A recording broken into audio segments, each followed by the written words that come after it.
What's up, Reverb Nation? Welcome to the Music Career Study Group. It's our weekly time to get together and dig into a topic that's going to impact you and your music career, and also just learn from each other. So, as always, make sure you are asking questions, sharing your own experiences and advice in this. And to kick it off, who's out there watching? It's always nice to know who's tuning in, where you're watching from. We've got people usually from all over the world, so that's great to see. And say hey. And the topic today is something really important. There's been a lot of shifts throughout the years in streaming. And so it's sort of a discussion about the current state of music streaming, a lot of the opportunities you'll have if you kind of dig into the different DSP dashboards that are available to you, and maybe a discussion about the current state of playlisting and how it might have changed from where it was even 2 or 3 years ago. And to help me with this is not Kevin Bruner, because he's traveling to a music conference. We've got Mike Warner, a friend of mine who really smart guy. He's an artist, but he also knows a ton about the industry and music promotion. He wrote a book called Work Hard, Playlist Hard.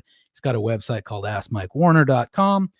He speaks all over the place. Very smart guy. What's up, Leah? Hello to Germany. And let me get Mike on here. What's up, sir?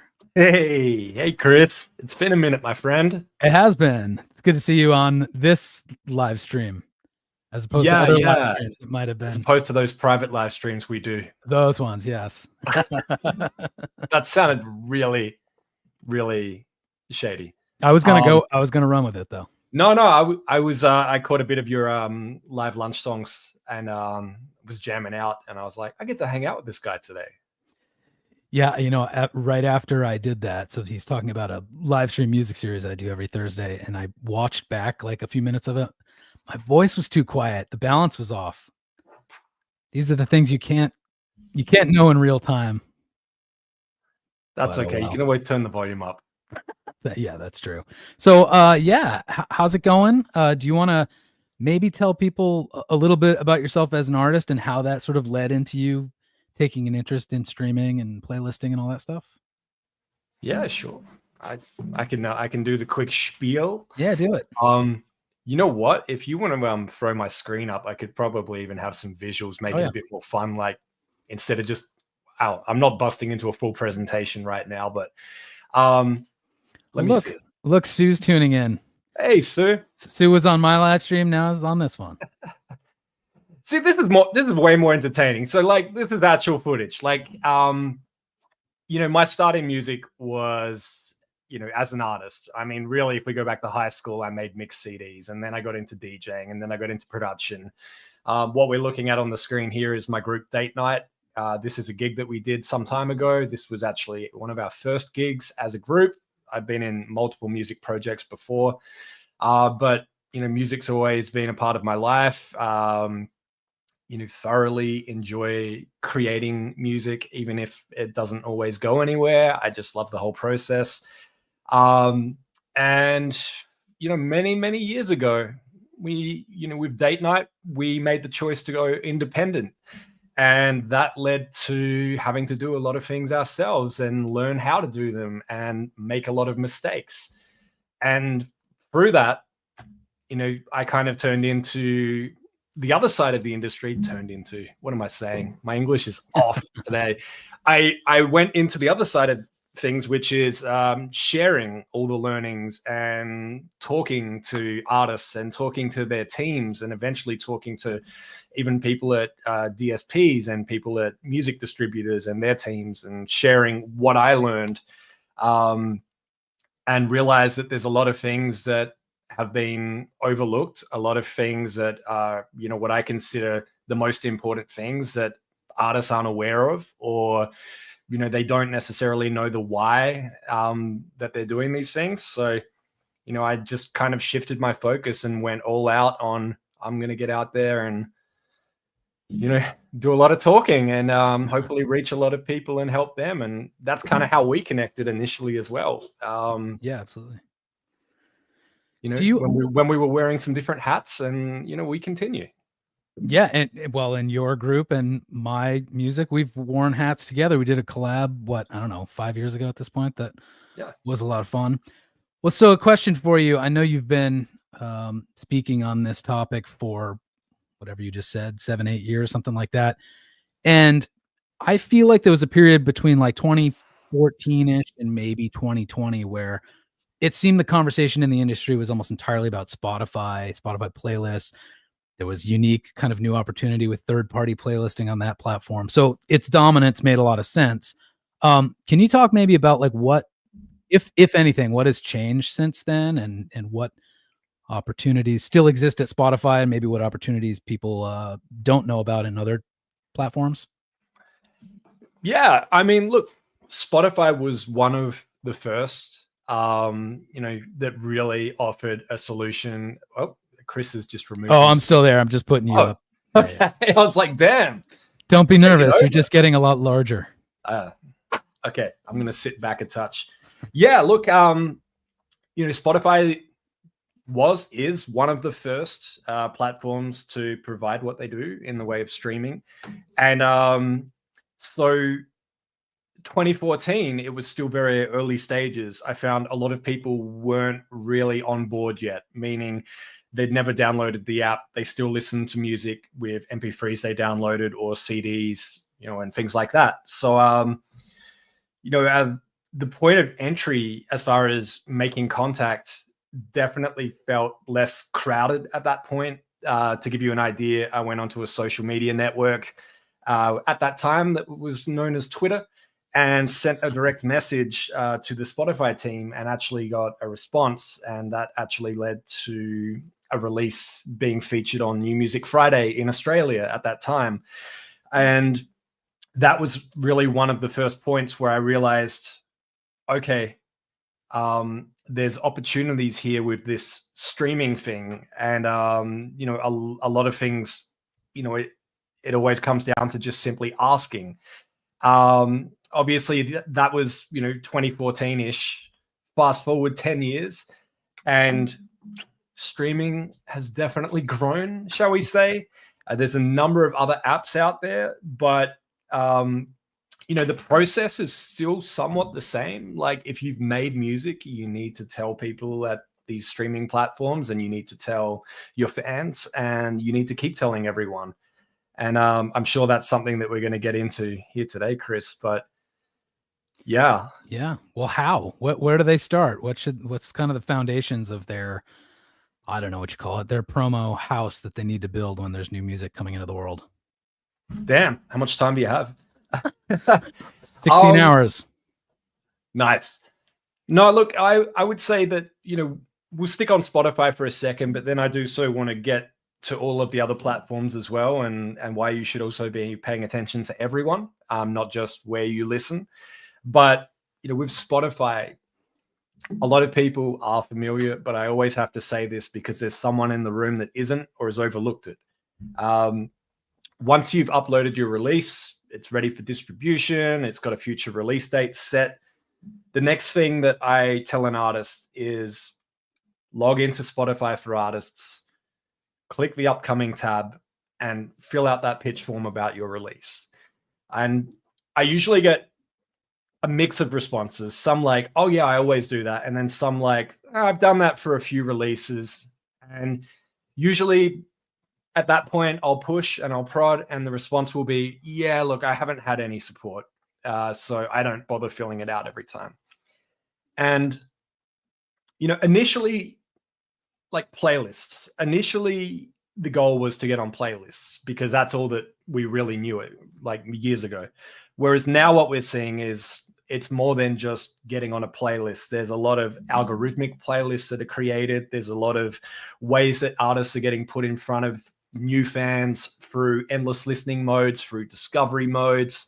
There's a number of other ways that you can reach people beyond just getting put in a playlist. And filling out these forms, you're populating all the correct information that is being associated with your song that is helping it to reach more listeners and more of the right listeners. So, you could get on a playlist and you could reach some people. Absolutely. Like, it's a good look.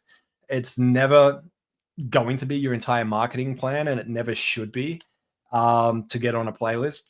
But these forms are actually helping you to reach people throughout the platforms in other ways, not just maybe landing on a playlist, an editorial playlist, but reaching people through Discover Weekly, reaching people through Release Radar, reaching people when they finish listening to music from a similar artist.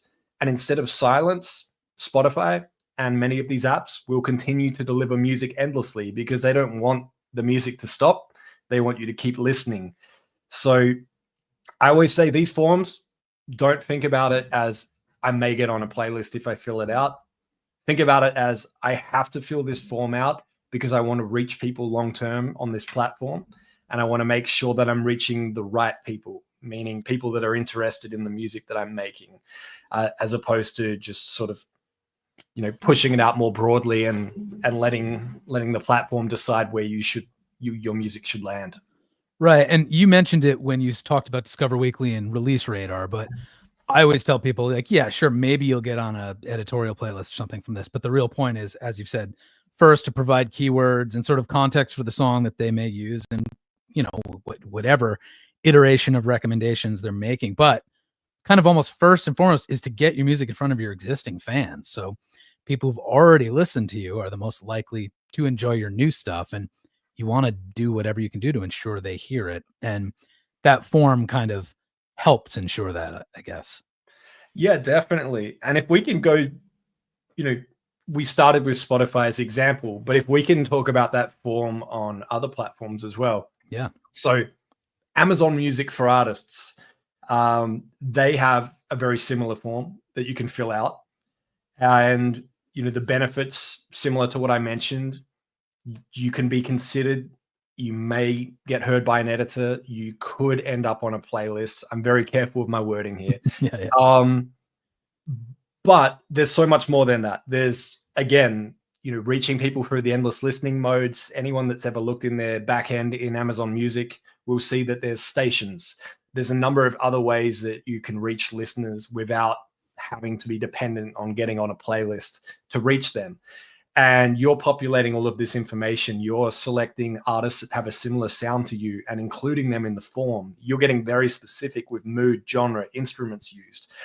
And one immediate benefit from filling out that form is that for everyone that follows you on Amazon Music, they will get a push notification from the Amazon Music app on their phone, on their computer, on their device, and they will get a notification to any Alexa-enabled device in their house. Sorry if I set anyone's off just then.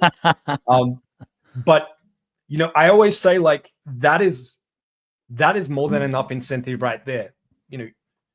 You have 10 followers, 100 followers, a gazillion followers. Like, filling out this form, they're going to get a notification, unless they have all their notifications turned off. That's tough luck. But that's one immediate benefit from filling out that form with Amazon Music for Artists as well. I know when they first launched that pitching tool, or whatever you're presenting it as, that they would let you do it up to 14 days after the release. Is that still true? That's correct. Yeah. And then, like with Spotify, it's 7 business days before the release, something like that. So the windows are a little bit different. With Spotify, you have to make sure you're delivering the music well enough ahead that you can then go into the upcoming thing, like you said, and make the pitch about a week, slightly more than a week ahead of the release. You've got some wiggle room, I guess, with Amazon. You do.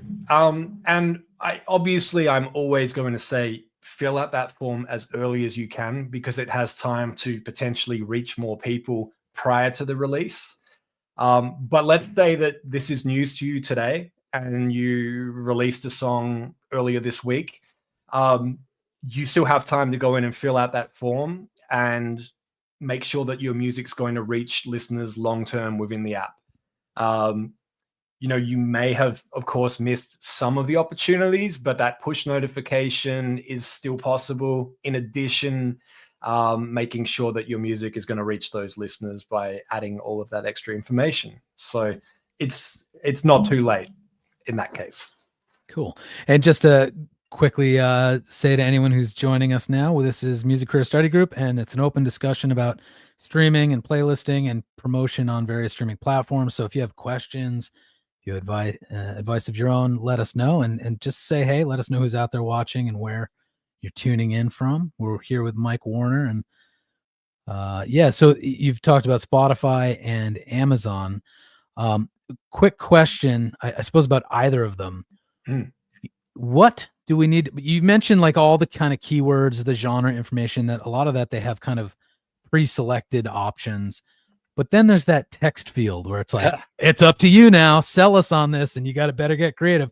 And I think a lot of artists like, oh crap, what do? I don't know how to talk about myself in a way that someone would care. So what's your tips on that? What should someone put in that text box? Yeah, definitely. I feel like I have this checklist in my head that I run through, and I've never really put it in text, so I should do that. But there's a couple of different ways. One is, there was this incredible artist I collaborated with some time ago who actually shares a very similar name to you, Chris. Almost exactly the same name. And I reached out to this artist and I said, "Hey, Chris Robley, we collaborated on this song, and the lyrics are just incredible, and I'm really struggling with words to describe the feeling of this song, the emotion behind it, in a way that would make somebody who hasn't heard it yet want to immediately go and listen." And this fine gentleman, Chris Robley, wrote something that was just perfect, that I could have never done. I wish I could ask him what he did, because I don't remember. Yeah, I feel like it might have been documented in a book somewhere or something. Oh, okay. But yes, and look, jokes aside, that is one way, and then the other way is, whether you've completely embraced it or you're still somewhat against it, there's technology now that allows you to help at least have sort of a starting point with these. And what I mean, before you start coming at me in the comments, is write down, what comes to mind immediately about the song, words that can describe it, anything that you definitely want to say and want to include. I think I don't see any harm in mentioning an artist that has a similar sound or an artist that inspires you. And even, I wouldn't have said this years ago, but in 2024, I don't see any problem mentioning a playlist that you feel it would be a good fit. And then for me, I suck with words. So I will then go and I will throw it into ChatGPT and I will say, "Can you please help me to word this? Keep it concise and friendly and keep it to 500 characters or less, because that's what you're allowed in the pitch." It spits it out. It's like now 80% there. And then I'll just go through and I'll just mic it up a bit, and like personalize it a bit more. But the other reason why I also like these tools is you have to remember that there's a real human that's reading it on the other end. So it has to flow and it has to have some, and also punctuation, grammar, things like that. As much as no one would ever admit it, I'm sure there's probably been some times where somebody's read it and said, this was rushed, or it wasn't, somebody didn't run this through spell check. If they, and you don't want these people to have time on this. Yeah. Yeah. You don't want those people to have to spend any extra time deciphering what it means. So make it easy. Exactly. And, you really don't have that much space in there. So you can get to the point. There's no one's asking you to write a long story or anything like that. But yeah, that's kind of what I've found. And then, keeping in mind that there's a person on the other line, on the other end that's reading this, I always think, and I have nothing to confirm that this is the case, but imagine if every pitch existed on the other end, and was just there for people to go back and read through and review. And it reads like a story. So, hey, editor, this is my first song. I wrote it, here, and this is what it's about. This is what I was going through at the time.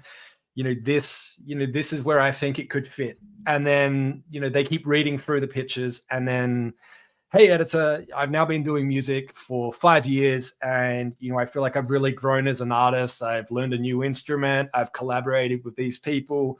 I got an engineer to make my music sound as good as it can on this release. And and I played my first show in a city outside of my hometown this year. Include those things, because without knowing this for certain, if someone is seeing that, that could potentially be living there forever. I look at it like a direct message on social media. You could try and reach out to someone today and they may not respond. 5 years from now, they may log into that platform. They may check their messages. They may see a connection request and go, damn, I've been following this person for the last year and they actually reached out to me 5 years ago politely. And here we are and I've today. impolitely ignored them for 5 years. Exactly. But then it's like, yeah, that checks out, like I've actually had situations like that where someone goes, wow, you sent me a DM 4 years ago and I just met you yesterday and didn't even realize that you were trying to connect with me earlier. Anyway, now we're more than connected. Here's my email and all of that. So, yeah, that makes sense. Well, so we've talked about a little bit about Spotify pitching. We talked about Amazon pitching. What would be kind of the next place you'd go? Are there more things worth exploring on either of those platforms, or are there similar opportunities on different platforms you want to talk about? In the interest of time, I feel like it's worth mentioning other platforms for sure. Okay. I will just put this up though. This is for anyone that hasn't signed up with Amazon Music for Artists. It's at artists.amazon.com. But yeah, there's a number of other platforms that are worth paying attention to as well. Like, we've got Apple Music, for example. Like, and I think, yes, Apple Music do have Apple Music for Artists, and they are growing within the tool, and they are offering new features such as they're tracking radio spins. They're providing ways to share promo cards on social media, which comes with a smart link. They're also doing push notifications to everyone. So no additional work is required other than saying to your fans, hey, if you listen on Apple Music, favorite me, you'll get a push notification every time I release new music. And that's it. There's no extra steps or things for them to fill out. Another thing that's worth mentioning is when a fan favorites you on Apple Music, you will also live on their home screen, or, if this screenshot was updated more recently, there's a new tab. And it will actually start stations based on artists that the fan has favorited. Additionally, with Apple Music, one thing that I wanted to just let me make sure I got the right thing here. While you're looking for it real quick, you mentioned they added a feature where you can see your radio plays. To clarify, that's not like a digital Apple Music radio type thing. That's like terrestrial radio stations. I thought that was so cool because I used it. I looked, I was scrolling through. Wow, I got radio plays from some random, like community radio station in North Carolina. Oh, this college radio station was playing me. And I don't know what they're doing to source all that data, but it was just a really cool way to see things that otherwise would be completely obscure to me. And then I could go on formerly Twitter, X or whatever, and say, hey, this station played me. Thanks so much. And then I'm kind of drawing attention to myself, of course, if people play my music, but also thanking that station and DJ. So I thought that was great. Yeah, definitely. And I mean, it's still building out right now, but it's really solid because radio tracking apps cost money. So like, there's a number of them out there. You've got Soundcharts, you've got Chartmetric, there's a number of others, but they come at a price. And, they offer more data than just radio, of course, but this opens up access to that information for artists at no cost, meaning you just have the Apple Music for Artists app. You have a login that you create, which is free, and you can start to see all of this. And, it's been cool because I've actually had a few artists that, I keep up with every week who have started to share with me that they're actually seeing radio plays they didn't even realize that they were getting from around the world. And it's FM stations, but I'm also seeing some internet stations creep in there as well. So it's cool to see where you're getting played around the world. Yeah, and the similar thing, I forget if you mentioned this already, but Shazams. It's like, Yeah. Are people Shazamming my music? Which songs? How many? It's great to see through Apple Music for artists. Yeah. And the crazy part about Shazam is not everyone knows that even before Apple acquired Shazam, like the technology has always been built into iPhones, where if people say, "Hey S, what song is this?" that information was always being delivered by Shazam. So it goes back really far. And, so some people have had this impression that you have to have the Shazam app installed, and that's the only way that, this is counting. And it's like, no, this is anyone with an Apple device who has asked S, or the voice person in their phone, whose name I can't say, I'm sorry. And as a result, found out the song that they were currently listening to. And it's super fun because there's been stories of artists where they'll see a large amount of Shazams in a particular location, and then they start digging into it and they realize that, their music was getting played in a large retail store, or their music was getting played in a large venue before a concert, or things like that. And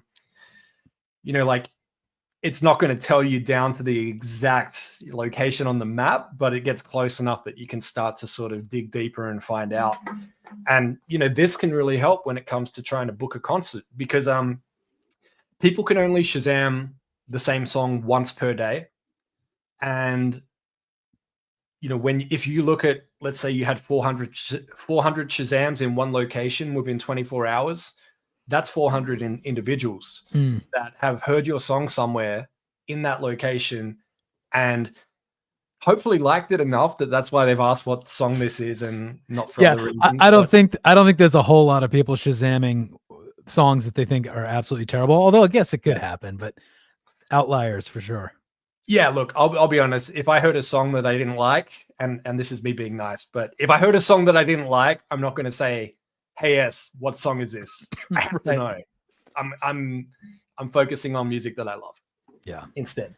But yeah, that's some features with Apple Music. Should we jump to a few other platforms? Yeah, go for it. Cool. So next up, let's just real quick before you jump into Deezer. Anyone watching, please, this is the Music Career Study Group. Feel free to ask questions, or if you've got experience with any of these platforms you've done yourself, definitely holler. We'd always like to hear from the group. It's a group discussion. Anyways, go for it. Deezer. Cool. So, Deezer, as I say with all platforms, reach people where they listen. They're going to have their app of choice on their phone in their house where they listen. Deezer has existed in a lot of countries before even Apple Music and before Spotify, in some cases, in some countries. So there is a listener base there, even if where you may live in the world, there may not be as many people using the app. You can still reach a lot of listeners around the world. And one thing that I wanted to highlight with Deezer is they also have a pitch tool. Now, at this stage, the way that it works is if you sign up at Deezer for Creators, and if you're an independent artist and you've created your own label name and you're releasing music under that, you'll be able to choose label. And when you log in, you'll be able to access this pitch tool. If you sign up and say, I'm an individual artist, you may not see this yet. But if you just put in your record label name that you release your music under, you'll get access to this pitch form. And, similar to what we mentioned with the others, this pitch form will ask you questions and it will help your music to travel in front of more people. In Deezer's own words, they say that it impacts the recommendation algorithms, and it's also the central tool for the editorial team. So yes, your music can potentially reach someone within the editorial team and something could happen as a result. But at the very least, you are feeding the algorithm, and it is hungry, and you are feeding it all of the information that you possibly can about your music, so that when people are listening to a similar artist, your song may appear in their feed. And the reason why this is happening more now is, when streaming first started, playlists were just, in the same order, the same tracks. And when it finished, you would hear silence unless you had repeat turned on. And now the goal is to really keep people listening until they say, hey, I'm done. Like, no more music for now. Or whatever. So filling out these forms is going to allow people to hear your music in these endless listening modes. And of course, other people have their own wording for how they like to describe it. I like endless listening because it implies that the music never stops until you want it to. Mm-hmm. And you can be part of that by filling out these forms. The music doesn't yet follow you into your brain automatically while you sleep. And we got to wait for the Neuralink for that. Yeah. I guess a couple of fun features about Deezer I'll share while we're on them as well is you can create a playlist. So to do this, you would need to create a user account in Deezer. I created a free account. They have free and paid offerings. And I created a playlist of music from my group Date Night. And then what I did after I created that playlist is I went into Deezer for Creators and I highlighted that. You can highlight a song, a podcast episode, an album, or in this case, a playlist that shows at the very top of your artist profile. And what I like about this is that somebody just hears you for the first time and they go to your profile.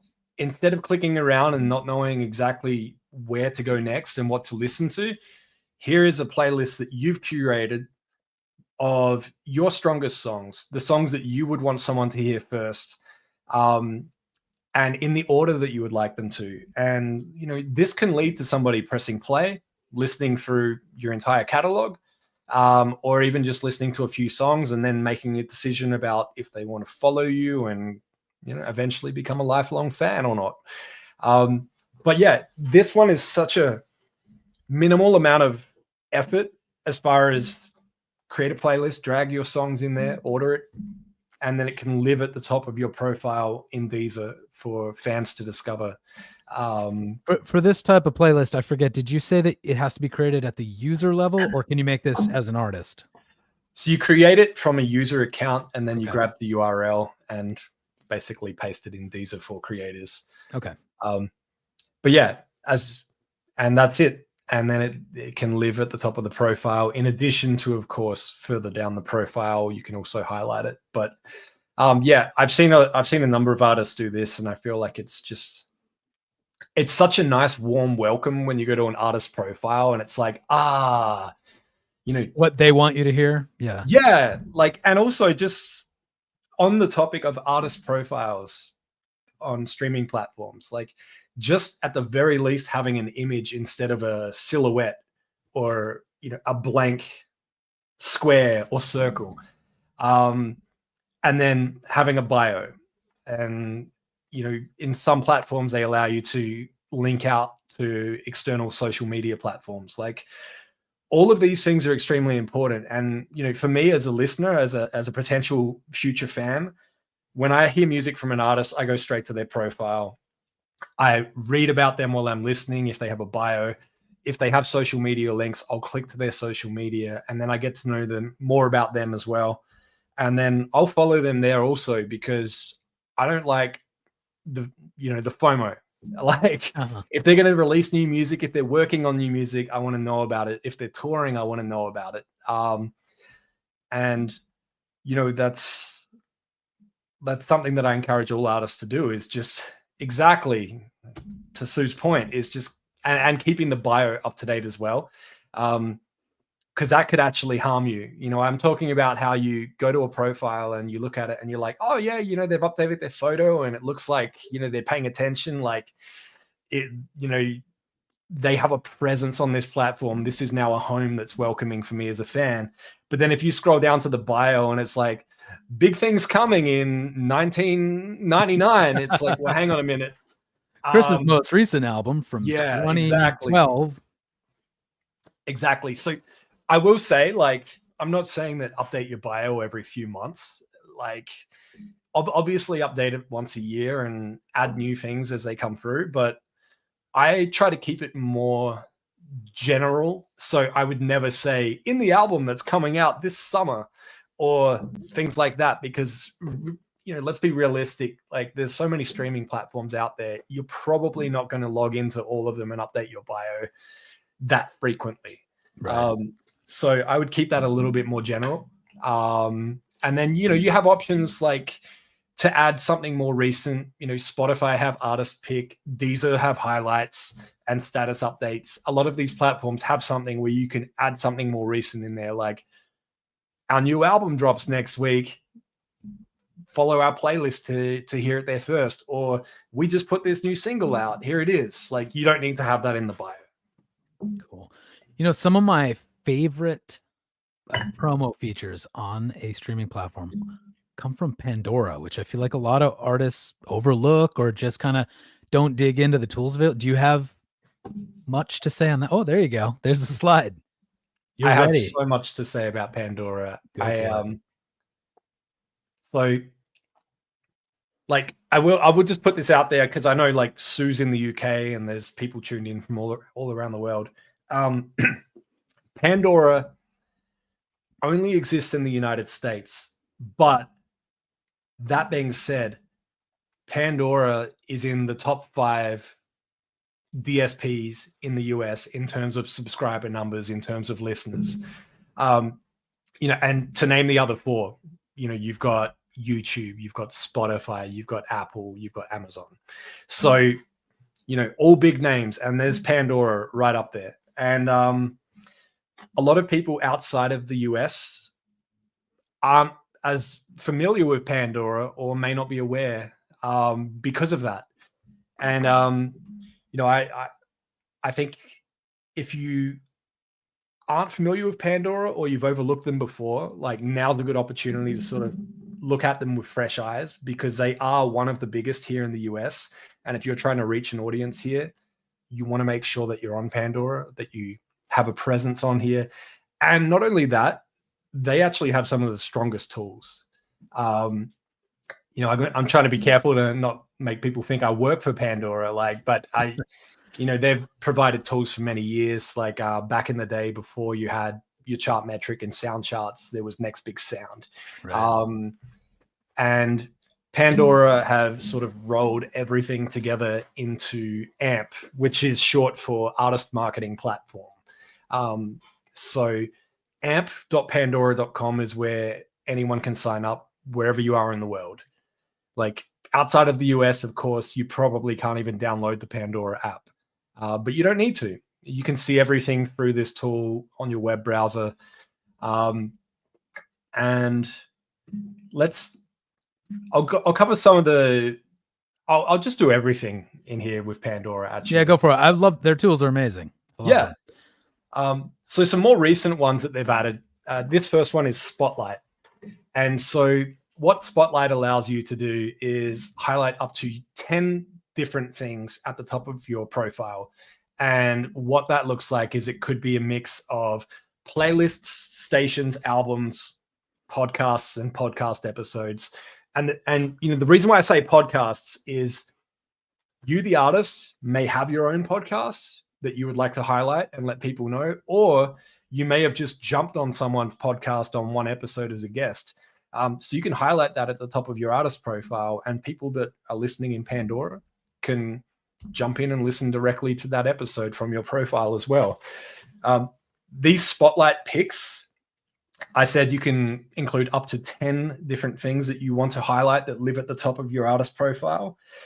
They stay there for 180 days. So giving you an idea of how often you have to log into some of these apps and platforms now, that's twice per year that you would need to update that Spotlight.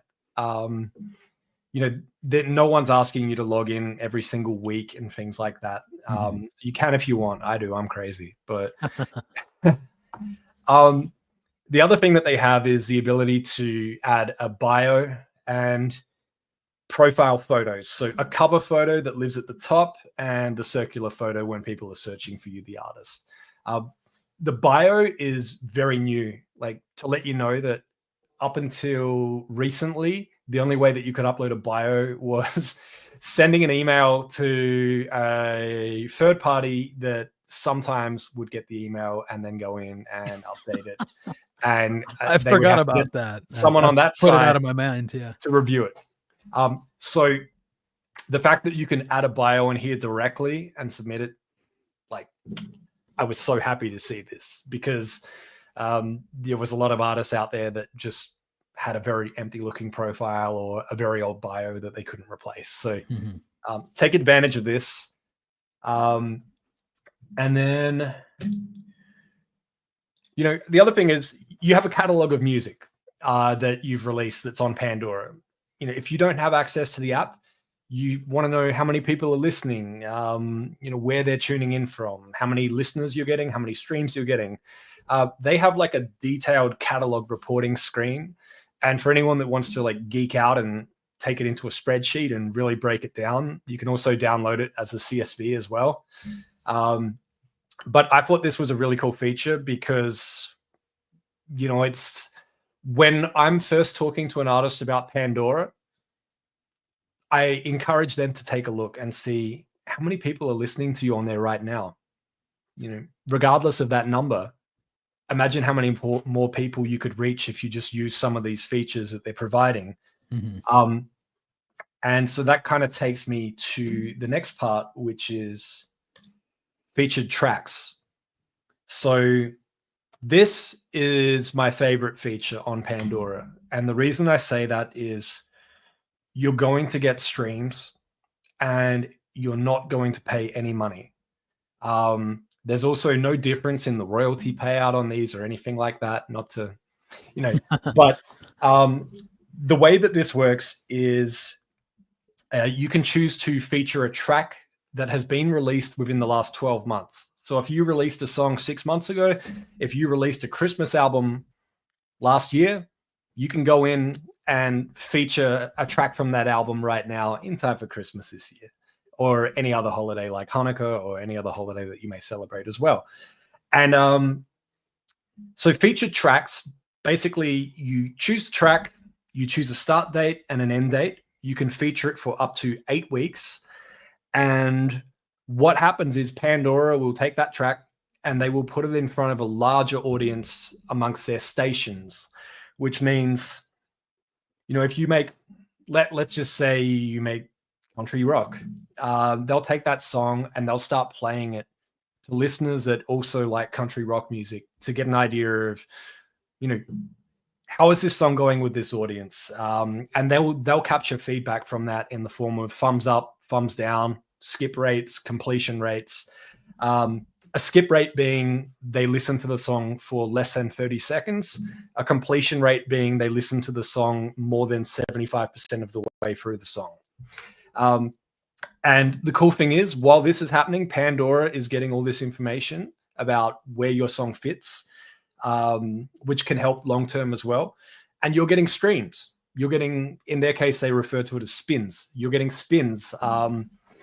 And, you know, I've seen artists do this where they'll sit down once per year and they'll schedule out releases from the last 12 months for the year ahead, so that they know that they always have something being featured in the app and reaching listeners.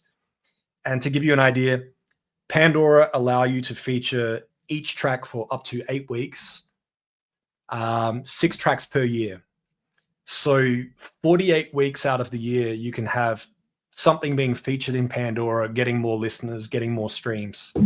And, you know, just to be realistic, that could be a very small number, or it could get into tens of thousands if it happens to reach the right people and go really well.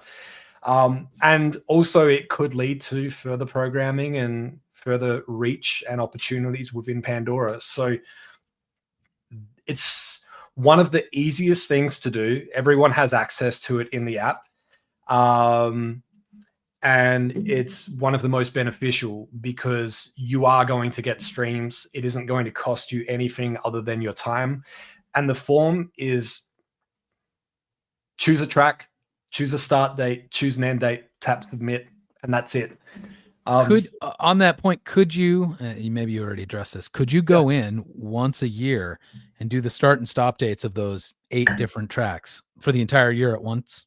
6 tracks, and yes. Or 6. Okay, yeah. Yeah, tracks, and I've done exactly that. And so, you know, when I'm talking to an artist, I'll open Pandora and we'll go into that tab, and I'll say, okay, you know, let's obviously we're in November right now, but let's say you're in March. I'll say, okay, we're in March. You can feature 6 tracks this year for this artist. Let's get scheduling.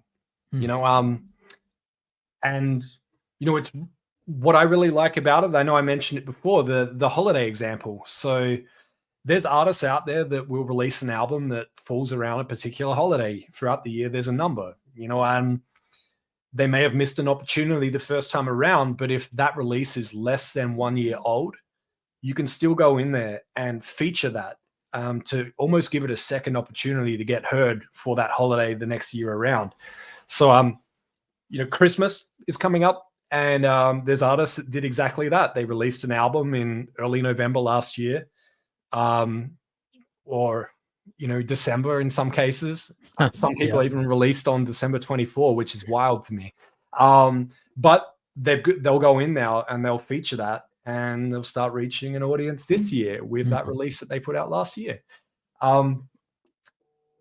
One other thing about this that I wanted to mention is to be able to feature the track, it has to have had 10 streams in the last 7 days. And, you know, that usually leads to someone saying, well, how am I going to get 10 streams? Like, I can't even log in and stream it myself where I live. And, you know, that would only be 1. And so Pandora created this station called Fresh Cuts. And basically, this is curated by the Pandora AMP team and some of the editors at Pandora. And the goal here is to support artists who haven't had those initial streams yet, or are maybe in the earlier stages on Pandora, not necessarily as an artist, but on Pandora, they just haven't really reached their audience yet. And to make it easy, they opened it up so that anyone can basically post about the song and tag them or send them a DM on Instagram. And, you know, so far it's been working really well because every week they put a different artist on the cover of this station. So 52 weeks out of the year, there's a lot of opportunities there. And it's not just, hey, you've got a song coming out tomorrow, you need to tell us now. They will highlight music that's been released within the last 8 weeks. Oh. So again, another opportunity here. If you dropped a track recently, there's still time to do things with Pandora for that track as well. That's cool. Does Pandora still have the, what's it called? The artist audio messaging tool? Yes. I love that thing. I love it too. This one. Yeah, and just real quick, Charlie. Oh, you're ready with all these. Charlie saying, thank you guys for doing this. Love Reverb Nation in these study groups. I don't typically comment, but I always tune in. The info shared is so helpful. Thanks for tuning in. And yeah, obviously I say this every time, but if you do have questions, let us know. That's why we're here. All right. Definitely. Go for it. Chris, I feel like you want to talk about these. I do. You're right. I'm going to take a sip of my water and I'll let you go first. All right. Well, so correct me if I'm wrong on any of this, because I haven't actually used it probably in the last year or so. But what you can do, you record these voice messages just into your phone, and you can have them play, I believe, before or after a track or before your music in general. So you sort of set the context within which someone hears this audio message. And it could also be geo-targeted. So it's like, hey, Detroit, that was my track and I'm coming to your town soon. Anything? Did I get anything wrong? Has anything changed in the last year? No, I think that's one of the biggest key points here is you can't necessarily see it on this screenshot, but I've seen examples of artists where they're performing in 10 different cities in the US. and they'll have a separate voice message for each city. So to your point, hey Detroit, we're gonna be in town on November 25 at this venue. Make sure you tap the link on your screen to get tickets now, and we'll see you there. And then their music plays, or vice versa. You can have it before or after. That was correct as well. And this isn't just to promote a tour. I've seen artists do this where they've actually started to see an increase in listeners in a particular location, and they don't really know why. So what they've done is they've actually put a message out. I mean, like, hey, I don't know who's listening out there in random city name X, but if you could get in touch with me on social media, I'd love to know how you heard about me. It seems like I've got a lot of listeners there. And as a result, they've actually had someone reach out and be like, oh yeah, we heard your song at, this grocery store or something like that. There's also, if you're selling merchandise, you can link to external platforms. So, you can link to ticketing links, you can link to your merch store, you can link to your artist website. The only thing you can't do, which is not surprising, is you can't link to another streaming platform. One thing I love about it, it's just such a, it's one of those tools where I think it sparks your imagination. And if you have like a storytelling impulse, or you're good at sort of contextual marketing, you can say, hey, you're about to hear this song that is about this thing, me, falling in love, and this is whatever. So you can kind of prompt someone to be in the emotional space to hear and enjoy the song. Or if they heard the song and they like it and they get to the end, it's like, hey, it's Chris. Thanks for listening to that song. The video's out. You might be interested, whatever. There's sort of like, I know you've listened. Now let me follow up. So there's just so many ways of using it. I love that example too, of like who's out there in Detroit? How did you find me?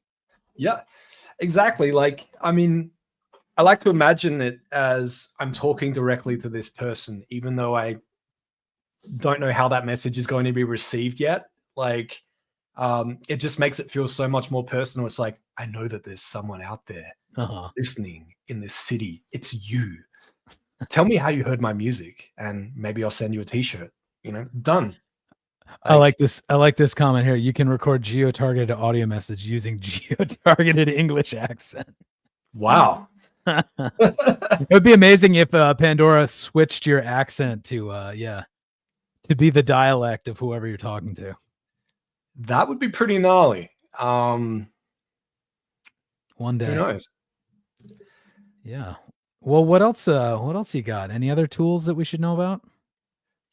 Yeah, I mean, I feel like with Pandora, we kind of covered all of that there. So, I mean, featuring tracks, updating the profile, highlighting things at the top of the profile, putting in the audio messages, pitching to fresh cuts to get, your first listeners on Pandora in some case for some of you. And and just to mention again that, like, they're one of the biggest here in the US. So if you're looking to reach an audience here, like, you should definitely be paying attention to Pandora as well.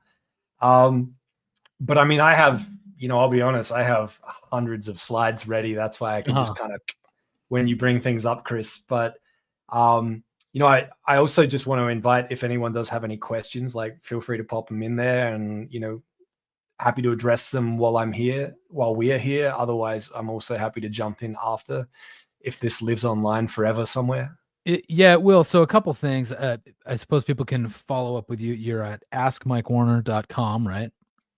And You're on Instagram there and all the places. So I think we down the line sometime, maybe we could have a whole separate conversation about social video apps and how those overlap with music consumption. But if we're talking purely DSP, purely streaming platform realm, I guess one last question I'd have for you in the few minutes we have left is just, how much emphasis should artists this year be putting on playlists? And I mean, like, third-party playlists, maybe. And how much emphasis should they be putting on advertising? Gonna put there it is. Timer on the screen there. Look, I think it's tough to just sort of give an answer that's going to apply to everyone. for some, there may be no such thing as a marketing budget. And if that's the case, that's totally fine. Don't feel like you need to sort of BS that if you're in front of someone and try to say like, oh yeah, we're spending thousands of dollars on an influencer marketing campaign or this or that, if you don't have the budget or you're not doing it. Just if you don't have that budget, highlight ways that you are going to reach people, which means we have 20 unique video posts ready to go each day leading up to this release and post-release that we're going to share on social media. We're encouraging fans to duet 5 of them. We've got, you kind of just build on that and basically just saying, we have a plan. We have ways that we're going to tell our fans about this pre-release and post-release, because it doesn't stop the day it comes out. Fans are still discovering it weeks, months, years later. And that's something I wanted to add. Don't ever stop talking about your music just because it's out now. Like, keep talking about it, because like there's artists that have dropped tracks that I missed and I'm finding out now. And 99% of the world misses most of the music, so it's always new to lots of people out there. Exactly. Like, your song came out 4 years ago. It's still new to me when the first time I hear it. I'm having that first time experience. And then, yeah, as far as playlists, like, look, playlists are a good look. It's something that you can celebrate and share on social media and stuff. But the reality is there's no guarantees that you'll get on one. And honestly, like, it might be a controversial thing to say, but they're not as powerful as they used to be because there's so many now. If you ask someone, how many playlists do you have in the app that you listen to music on? There's usually more than enough for that person alone. So you add all of those user created playlists that exist in the world. In addition, all the brand created playlists. In addition, all the editorial playlists that have been created. There's a lot of choice out there. It's very overwhelming. So I don't put too much focus on playlists. And I know that's weird to say when I kind of may have been labeled a playlist guy some time ago, let's say in a previous life, but things have changed. Playlists were, a stronger way to put more artists in front of more listeners. And then, everyone got access to create their own. And then, it just kind of opened up the floodgates. So I'm not saying that you shouldn't still like want to be on one, but I wouldn't get upset, and I wouldn't say that it's going to change your life or, it's going to be the turning point in your career if you get on one. I'd say more important than that, you hear these stories about someone where something happened and they got noticed by someone and then they got a major sync in a film or they got booked on a festival lineup or something. That came down to that one person hearing the artist, whether it was through a playlist, whether it was through a social media post, whether it was through, an endless listening mode. So, there's so many ways that you can reach people now. So don't get all hung up on playlists. This comment's making me laugh. Every DSP should have this feature in their dashboard, a red button that says sell your soul for millions of streams. That'd be, how much is a soul worth? Yeah, right. I think it's worth more than 1 million streams. I'd sell my soul for 1 billion streams. How about that?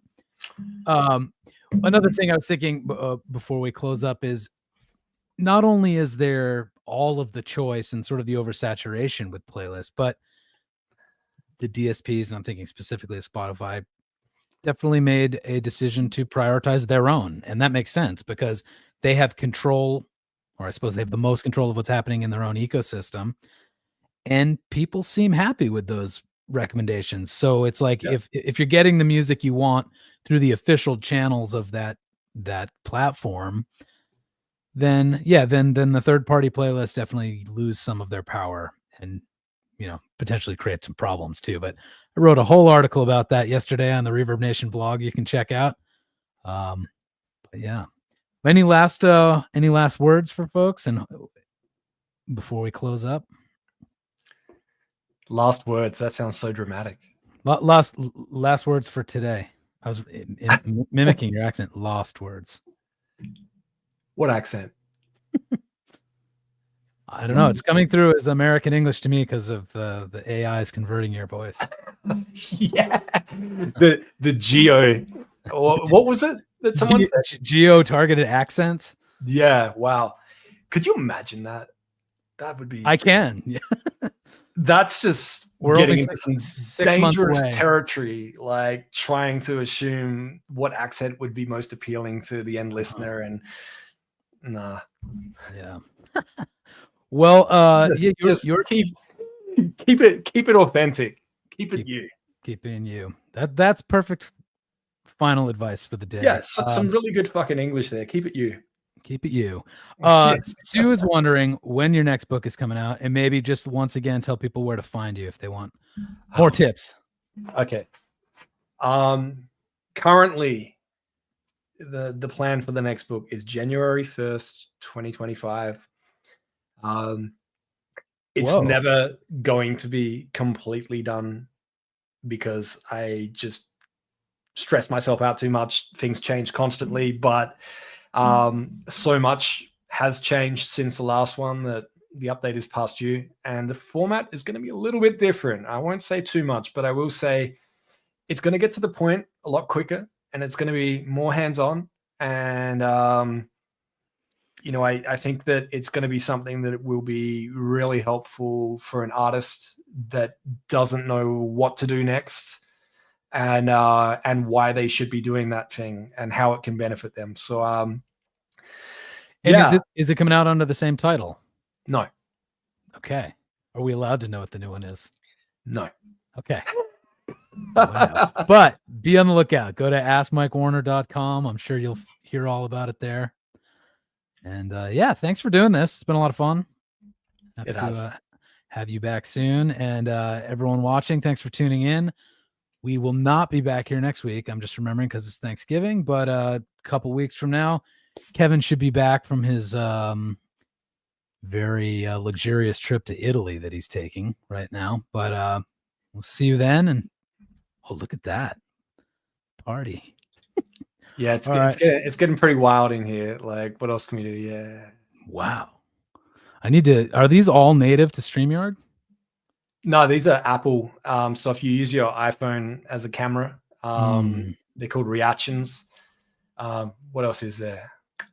Yeah. Oh, so sad. Yeah, that's not fun. Do a happy one, and then I'll hit the end stream. Yeah, that's perfect. Hey. All right. See y'all soon, everybody. Take care.